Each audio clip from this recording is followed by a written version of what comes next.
فرشتوں کا بندے کے ساتھ ہونا۔ جب امام حسن رضی اللہ عنہ سے روایت ہے کہ حضور نبی غیب دان صلی اللہ علیہ وآلہ وسلم نے فرمایا کہ ہر بندے پر دو فرشتے ہیں، دائیں طرف والا فرشتہ بائیں طرف والے فرشتے پر حاکم ہے۔ بندہ گناہ کرتا ہے تو بائیں طرف والا پوچھتا ہے کہ میں اسے تحریر کروں۔ حاکم فرشتہ کہتا ہے 5 گناہوں تک چھوڑ دیجئے۔ جب وہ 5واں گناہ کرتا ہے تو پھر وہ تحریر کرنے کے لیے دریافت کرتا ہے۔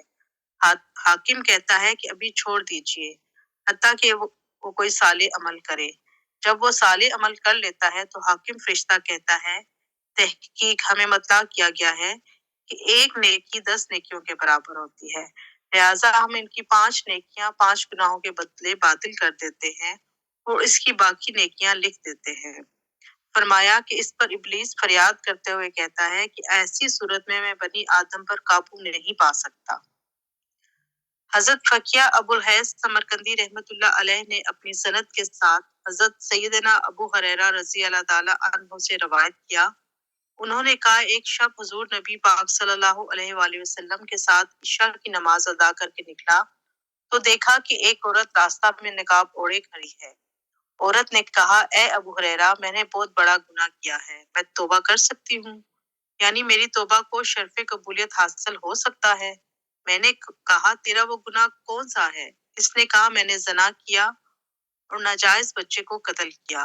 میں نے کہا تو نے اپنی تباہی کی اور ناجائز بچے کو قتل بھی کیا، واللہ تیری توبہ شرف قبولیت تک نہیں پہنچ سکتی۔ جب عورت نے یہ بات سنی تو چیخو پکار کرتی ہوئی زمین پر گر پڑی اور میں چل دیا۔ پھر میں نے اپنے آپ سے کہا کہ میں نے حضور صلی اللہ علیہ وآلہ وسلم کی حیات مبارکہ میں ایسی بات کیوں کر کہی؟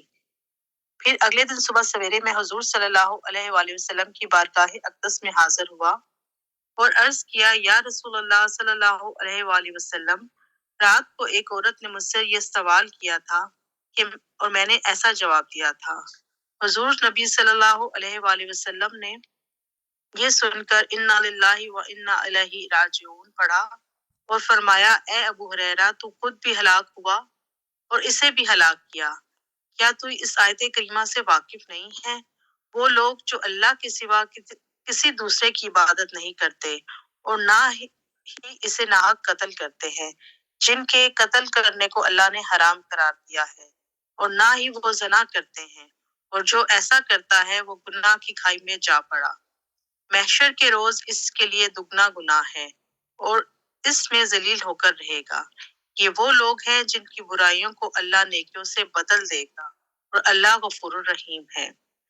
حضرت سیدنا ابو ہریرہ رضی اللہ تعالی عنہ فرماتے ہیں میں یہ سن کر اس وقت مدینے کی گلیوں میں نکل پڑا اور میں نے پکارنا شروع کیا کہ مجھے اس عورت کے بارے میں بتلا دیجیے جس نے کل رات مجھ سے اس طرح کا مسئلہ پوچھا تھا، اور بچے میری اس حالت کو دیکھ کر مجھے دیوانہ کہتے تھے کہ ابو ہریرہ پاگل ہو گیا ہے۔ یہاں تک کہ رات ہو گئی اور وہ عورت مجھے اسی جگہ کھڑی ملی تو میں نے اس سے اللہ کے رسول صلی اللہ علیہ وآلہ وسلم کا ارشاد سنایا کہ اس کی توبہ شرف قبولیت تک پہنچ سکتی ہے، اور وہ خوشی کے مارے چیخنے لگی اور کہنے لگی کہ میں نے اپنے باپ کو اپنے گناہ کے کفارہ کے طور پر مساکین میں صدقہ کر دیا ہے۔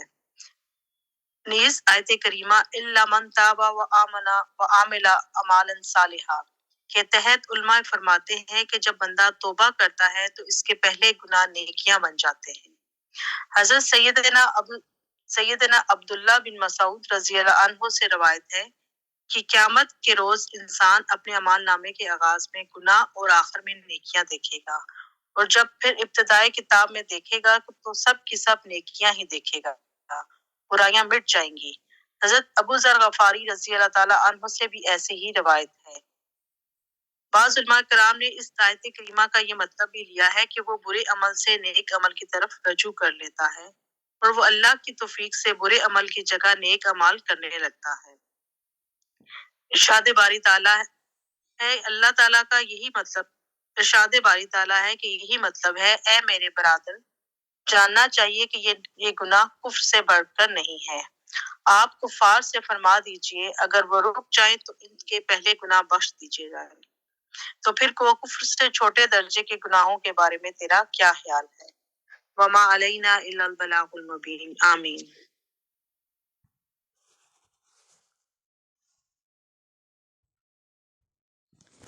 آمین بجاہ النبی الامین صلی اللہ تعالیٰ علیہ وآلہ وسلم. اللہ تبارک و تعالیٰ ہم سب کو بھی پکی سچی توبہ کرنے کی توفیق عطا فرمائے اور ہم سب کے بھی گناہوں سے درگزر فرمائے. آئیے ہم تفسیر کی طرف چلتے ہیں. سورہ نساء کی آیت نمبر 51 سے ہم نے پڑھنا ہے. اسے پیچھے ہم ذکر پڑھ رہے تھے، کچھ ہم نے پڑھا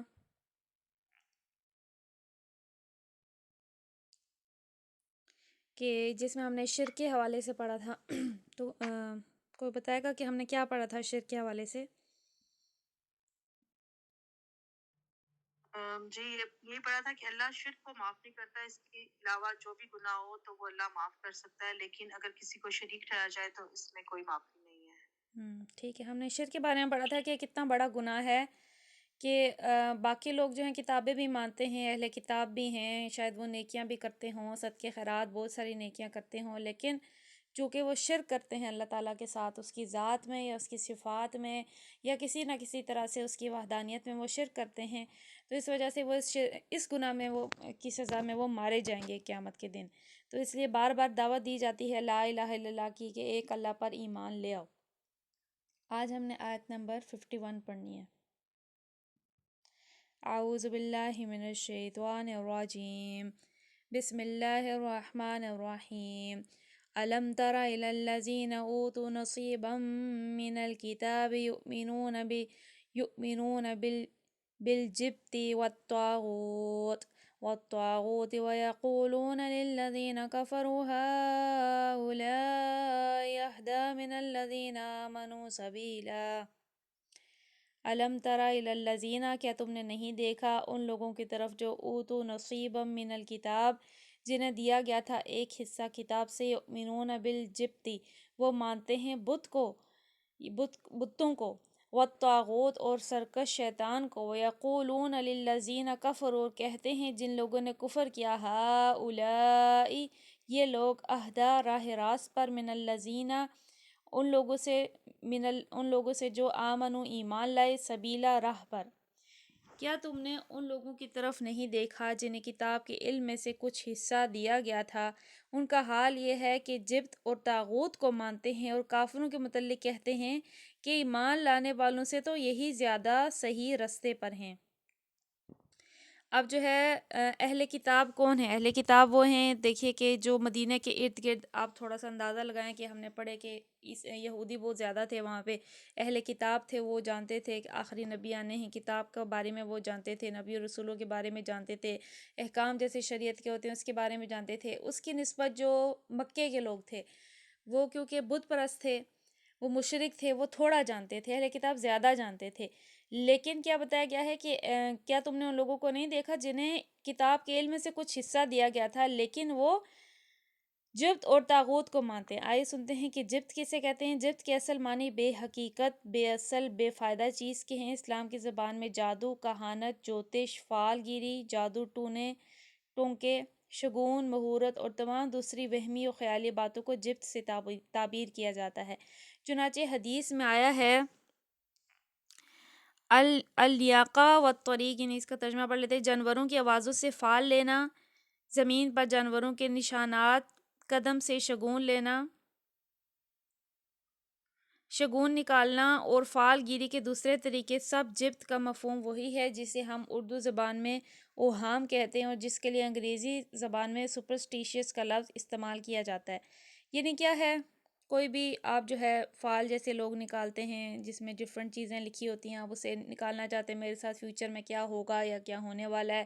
اسی طرح سے جو ہے کوئی شگون لینا کہ یہ چیز ہو گئی تو اس کا مطلب کچھ برا ہی ہوگا، یا کسی طرح سے وہمی خیالات جیسے کالی بلی نے راستہ کاٹ لیا، یہ ہو گیا، اس وقت یہ کام نہیں کرنا، سوائے اس کے کہ جو چیزیں حدیث میں یا قرآن میں ہمیں منع کی گئی ہیں. اس کے علاوہ کسی بھی سپرسٹیشیس بات پہ بلیو کرنا جو ہے یہ بدعت میں آتا ہے، دین میں جائز نہیں ہے. کسی بھی چیز سے جو ہے وہم لینا، سپرسٹیشیس کسی چیز کو سمجھنا، تو ان تمام چیزوں سے منع کیا گیا ہے. اور اسی طرح سے فال نکالنا بھی منع ہے اسلام میں. تو اب اہل کتاب کے بارے میں بتایا گیا ہے کہ وہ لوگ کیا کرتے تھے کہ جبت اور طاغوت کو مانتے تھے. جبت یعنی اس طرح سے فال نکالنا اور ان تمام چیزوں کو ماننا. تو اب دیکھیے یہ چیزیں ہمارے معاشرے میں کیوں ہیں؟ ہمارے معاشرے میں اسی لیے ہیں کہ ہم میں سے زیادہ تر جو مطلب ظاہرہ جو سید نہیں ہیں تو وہ کنورٹڈ ہم لوگ ہیں نا. کنورژن یعنی ہمارے کسی پچھلے دوروں میں باپ داداؤں میں سے اس سے پچھلے دوروں میں کسی نے کی تھی. چونکہ ہندوستان میں ولی اللہ مختلف طرح کے جو ہے آئے تھے، وہ دین اسلام پھیلانے آئے تھے. اس سے پہلے تو یہاں پہ کفر تھا، ہندوستان میں ہندو تھے. تو اس لیے کئی ساری چیزیں جو ہم نے ہندوؤں سے پھر ان سے ہم نے لی ہیں، جو چلتی چلی آئی ہیں، جو اسلام قبول کرنے کے بعد بھی لوگوں نے نہیں چھوڑی. تو حالانکہ دین کا ان تمام چیزوں سے کوئی تعلق نہیں ہے. جہاں تک دیکھیے کہ ہمارے یہاں ابھی تک ان کے رسم و رواج شادیوں میں دیکھ لیں، مختلف جگہوں پہ چل رہے ہیں. تو اسی میں سے یہ چیزیں بھی ہیں، جادو ٹونے لینا، فال نکالنا، اسی طرح کی وہمی باتیں جن کا اسلام سے کچھ بھی تعلق نہیں ہے. اچھا، اور طاغوت کو مانتے ہیں. طاغوت شیطان کو کہتے ہیں، شیاطینوں کو کہتے ہیں. یہ ہم سورہ بقرہ میں ڈیٹیل میں پڑھ چکے تھے کہ شیاطین کو مانتے ہیں. اور کافروں کے متعلق کہتے ہیں کہ ایمان لانے والوں سے تو یہی زیادہ رستے پر ہیں. علماء یہود کی ہٹ درمی یہاں تک پہنچ گئی تھی کہ جو لوگ محمد صلی اللہ تعالیٰ علیہ وآلہ وسلم پر ایمان لائے تھے ان کو تو مشرکین عرب کی بنسبت زیادہ گمراہ قرار دیتے تھے اور کہتے تھے کہ ان سے تو یہ مشرکین ہی زیادہ راہ راست پر ہیں. حالانکہ وہ صریح طور پر دیکھ رہے تھے کہ ایک طرف خالص توحید جس میں شرک کا شائبہ تک نہیں، دوسری طرف صرف بت پرستی ہے جس کی مذمت میں ساری بائبل بھری پڑی ہے. تو اب اہل کتاب جو یہودی تھے ان کو تو چاہیے تھا کہ یہ اہل ایمان سے زیادہ محبت رکھیں کہ کتاب بھی لائے ہیں، ان کے پاس نبی رسول بھی ہیں، بجائے اس کے بت پرست جو کہ مشرک تھے. کیونکہ وہ حضرت محمد صلی اللہ تعالیٰ علیہ وآلہ وسلم پر ایمان نہیں لاتے تھے تو وہ یہ کہتے تھے کہ وہ ان سے بہتر ہیں، حالانکہ وہ خود اپنی آنکھوں سے ان کو بت پرستی کرتے ہوئے، شرک کرتے ہوئے، طرح طرح کے گناہوں میں مبتلا دیکھتے تھے. دوسری طرف مسلمان جو کہ تقویٰ کا رستہ اختیار کیے ہوئے تھے، جو کہ ایک اللہ کو مانتے تھے، جو کہ کسی شرک کی طرف نہیں جاتے تھے.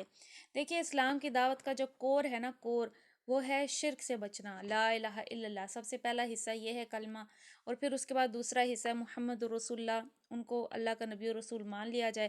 اور پھر جو بھی شریعت آپ لائے ہیں، آپ کو دے کر بھیجا گیا ہے اس قرآن میں، اور پھر جو بھی حدیث مبارکہ میں اور جو آپ کی سنت سے ثابت ہے اس تمام پر عمل کیا جائے. تو جب جو بیسک دعوت ہے، صحیح دین وہی ہوگا جو شرک سے پاک ہوگا. تو اسلام کے علاوہ اس وقت دنیا میں کوئی بھی ایسا مذہب نہیں ہے جو شرک سے کسی نہ کسی فارم میں پاک نہ ہو. تو اس وجہ سے اسلام ہی جو ہے آخری دین ہے. اگر ہم نے کسی کو دعوت دینی ہو دین کی طرف تو سب سے پہلے ہمیں ان کو توحید کی دعوت دینی چاہیے. سب سے پہلے ہمیں یہ بتانا چاہیے کہ دین کا مطلب یہ ہے کہ ایک اللہ کو مانا جائے، اس کے علاوہ دو رب نہیں ہو سکتے، بت کچھ نہیں دے سکتے، اس کے علاوہ کوئی اور جو ہے اللہ کا بیٹا نہیں ہو سکتا، کوئی بھی اور صفت میں اللہ کا کوئی شریک نہیں ہو سکتا. تو سب سے جو بیسک دعوت ہے وہ ہے توحید کی دعوت. تو مشرکین کی یہاں ایک عمل بتایا گیا ہے کہ وہ لوگ جو ہے اہل ایمان کو چھوڑ کر ان کو جو کہ بالکل ہی بت پرست تھے ان کو راہ راست پر سمجھتے تھے. اگلی آیت پڑھتے ہیں، آیت نمبر 52. اولئک الذین لعنہم اللہ ومن یلعن اللہ فلن تجد له نصیرا. اولئک الذین لعنہم اللہ، یہی وہ لوگ ہیں جن پر لعنت کی اللہ نے. ومن یلعن، اور جس پر لعنت کرے اللہ، اللہ فلن تجد له نصیرا، تو ہرگز نہیں پائے گا اس کا کوئی مددگار. ایسے ہی لوگ ہیں جن پر اللہ نے لعنت کی ہے، جس پر اللہ لعنت کر دے تو اس کا کوئی مددگار نہیں پاؤ گے. تو کیا ہے کہ ان کی اس عمل کی بنا پر کیا عمل کے جو ہے وہ مشرکین کو کہتے تھے، بت پرستوں کو کہتے تھے کہ یہ رائے راست پر ہیں. یہ مسلمان چونکہ محمد پر ایمان لاتے ہیں چنانچہ یہ ان سے زیادہ گمراہ ہیں. تو ان کے اس عمل کے سبب، ان کی اس بدعملی ہٹ درمی کے سبب ان کے علماء یعنی اس حد تک گرے ایمان سے. اس کے سبب کیا ہوا کہ اللہ تعالیٰ نے ان پر لعنت کر دی. تو اللہ جس پر لعنت کر دے، اللہ نے دیکھیے کئی لوگوں پر لعنت کی ہے قرآن میں اور حدیث میں بھی کئی لوگوں پر بتایا گیا ہے لعنت کی گئی ہے. فار ایگزامپل ہم نے پیچھے پڑھا تھا ہفتے والوں پر، جنہوں نے ہفتے کا سبت کا قانون توڑا تھا، ان پر لعنت کی گئی تھی. پھر کئی سارے عمل ہیں جس پر اللہ تعالیٰ کی لعنت ہوتی ہے. تو جس پر اللہ لعنت کر دے تو پھر اس کا کوئی مددگار نہیں. تو اس لیے ہر ایسے عمل سے بچنا چاہیے جس سے اللہ، رسول یا فرشتوں کی لعنت انسان پر بھیجی جائے. بہت سارے عمل ہیں، آپ سب کو خود بھی پتہ ہوں گے کون کون سے عمل ہیں جس پر اللہ رسول کی لعنت کی جاتی ہے. تو ان تمام عملوں سے بچنا چاہیے. آیت نمبر 53. ام لہم نصیب من الملک فإذا لا یؤتون الناس نقیرا۔ ام لہم نصیب من الملک، کیا ان کا کوئی حصہ ہے ملک میں، سلطنت میں سے، فَإِذًا پھر اس وقت لا یؤتون نہ دیں الناس لوگ نقیرا تل برابر، کیا حکومت میں ان لوگوں کا کوئی حصہ ہے؟ اگر ایسا ہوتا تو یہ دوسرے کو ایک پھوٹی کوڑی تک نہ دیتے۔ کیا خدا کی حکومت کا کوئی حصہ ان کے قبضے میں ہے کہ یہ فیصلہ کرنے چلے ہیں کہ کون برسر ہدایت ہے اور کون نہیں ہے؟ ایسا ہوتا تو ان کے ہاتھ دوسروں کو ایک پھوٹی کوڑی بھی نصیب نہ ہوتی، کیونکہ ان کے دل تو اتنے چھوٹے ہیں کہ ان سے حق کا اعتراف تک نہیں ہو سکتا۔ دوسرا مطلب یہ بھی ہو سکتا ہے کہ ان کے پاس کسی ملک کی حکومت ہے کہ اس سے دوسرے لوگ حصہ بانٹنا چاہتے ہیں اور انہیں اس میں سے کچھ نہیں دینا چاہتے۔ یہاں تو محض اعتراف حق کے سوال درپیش ہے اور اس میں بھی یہ بہت سے کام لے رہے ہیں۔ تو کیا اللہ فرما رہا ہے کہ اللہ تعالیٰ نے ان کو کوئی اختیار ہی نہیں دیا کہ یہ فیصلہ کر سکے کہ کون حق پر ہے کون نہیں ہے۔ اب دیکھیے کہ یہودی آج تک بھی ان کا کوئی ملک نہیں ہے، آج بھی وہ ایک اپارتھائڈ اسٹیٹ میں، اسرائیل جو نام نہاد انہوں نے جگہ پہ قبضہ کر کے اور لوگوں کو ان کے گھروں سے نکال کے ایک اپنی اسٹیٹ بنانے کے چکروں میں، حالانکہ ان کا زمین میں کوئی بھی حصہ نہیں ہے، وہ پہلے بھی دھتکارے گئے تھے، صدیوں پہلے بھی مدینے سے بھی نکالے گئے تھے اور پھر ہمیں پتہ ہے پچھلی ہسٹری میں جرمنی سے بھی نکالے گئے۔ تو ان کے عمل ہی ایسے تھے، ان کے عمل ہی درست نہیں تھے۔ تو اللہ پوچھ رہا ہے کیا ان کے پاس زمین کا کوئی حصہ ہے کہ یہ فیصلہ کرتے ہیں کہ جو ہے کون حق پر ہے کون ہدایت پر نہیں ہے؟ یعنی یہ مسلمانوں کی نسبت یہ کہتے تھے کہ ان سے اچھے تو بت پرستی ہیں، یعنی یہ اہل کتاب ہونے کے باوجود مسلمان بھی اہل کتاب تھے، ان سے دوستی نہیں رکھتے تھے بلکہ یہ مشرکین سے دوستی رکھتے تھے۔ اور پھر دیکھیے اس کی مثالیں ہم نے دیکھی بہت سارے غزوات، فار ایگزامپل غزوہ خندق، جس میں تمام مشرکین اور اہل کتاب یہ سب ملا گئے تھے مسلمانوں کے خلاف اکٹھے، انہوں نے ایک لشکر تیار کیا تھا اور پھر اس سے بچنے کے لیے مسلمانوں کو خندق کھودنی پڑی تھی ان سے تاکہ ان سے محفوظ رہا جائے۔ تو دیکھیے کہ اسے پتہ چلتا ہے کہ ان کا کتنا اتحاد تھا مشرکین کے ساتھ، لیکن اور وہ سب کس وجہ سے تھا؟ مسلمانوں کے بغض کی وجہ سے تھا۔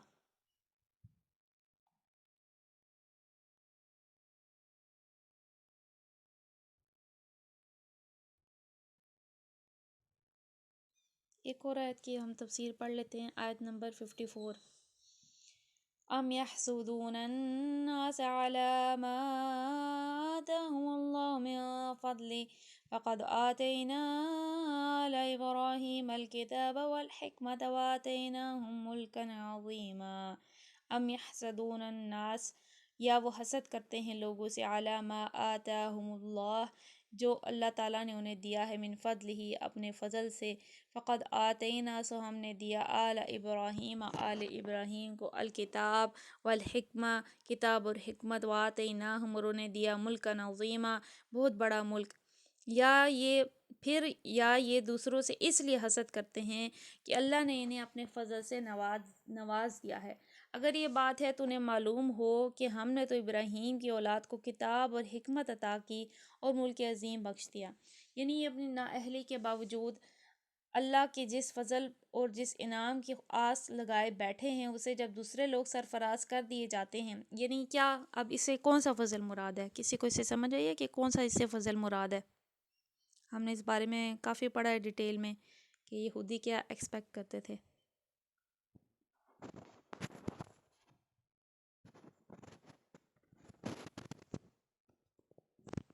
جس نے سورہ بقرہ کی خاص کر تفسیر سنی ہے تو پتہ ہوگا کہ یہودی کس چیز کی آس لگائے بیٹھے ہوئے تھے۔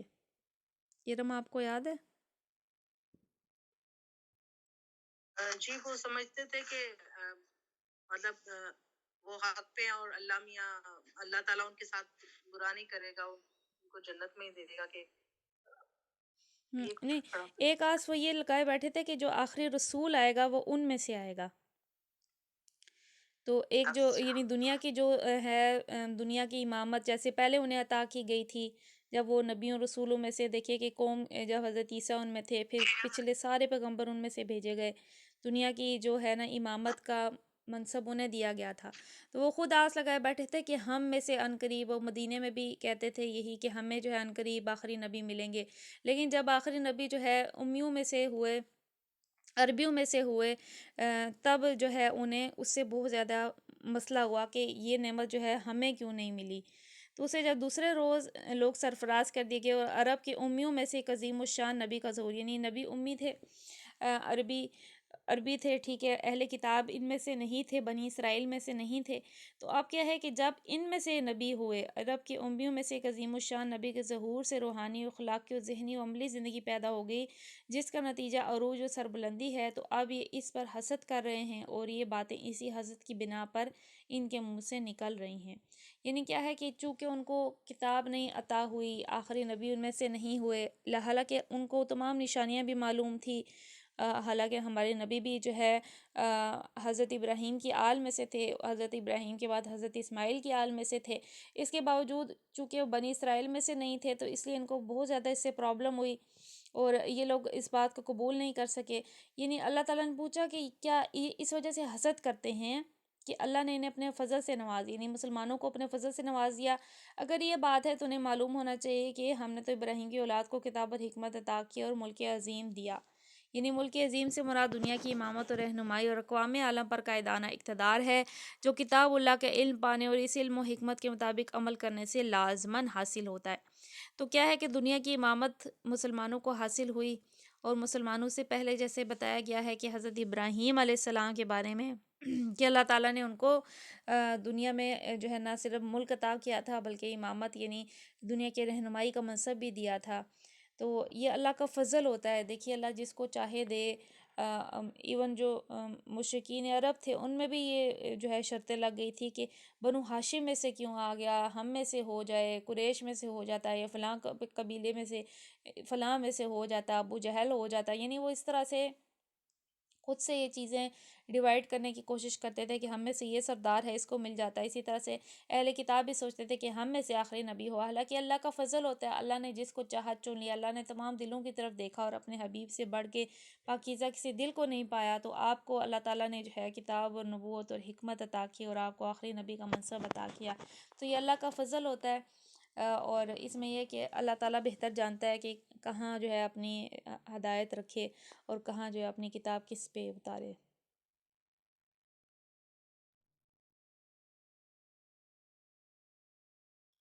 تو انشاءاللہ 54 آیت سے ہم آگے نیکسٹ ٹائم پڑھیں گے۔ اللہ تعالیٰ سے دعا کرتے ہیں ہم نے جو بھی پڑھا سمجھا اس سے ہمیں حکمت، علم اور جو ہے اس سے ہمیں تقویٰ پرہیزگاری عطا فرمائے، ہم سب کو اپنی ہدایت پر، صحیح ہدایت پر، صحیح دین پر چلنے کی توفیق عطا فرمائے، ہمیں استقامت عطا فرمائے، ہمیں سچی پکی توبہ کرنا نصیب فرمائے اور ہمارے گناہوں سے بے حساب مغفرت فرمائے۔ آمین بجاہ النبی الامین صلی اللہ تعالیٰ علیہ وآلہ وسلم۔ سبحانک اللہم وبحمدک لا الہ الا انت استغفرک واتوب الیک، استغفرک واتوب الیک، استغفرک واتوب الیک۔ بسم اللہ الرحمن الرحیم وصلی اللہ علی محمد صلی اللہ تعالیٰ علیہ وآلہ وسلم۔ السلام علیکم ورحمۃ اللہ وبرکاتہ۔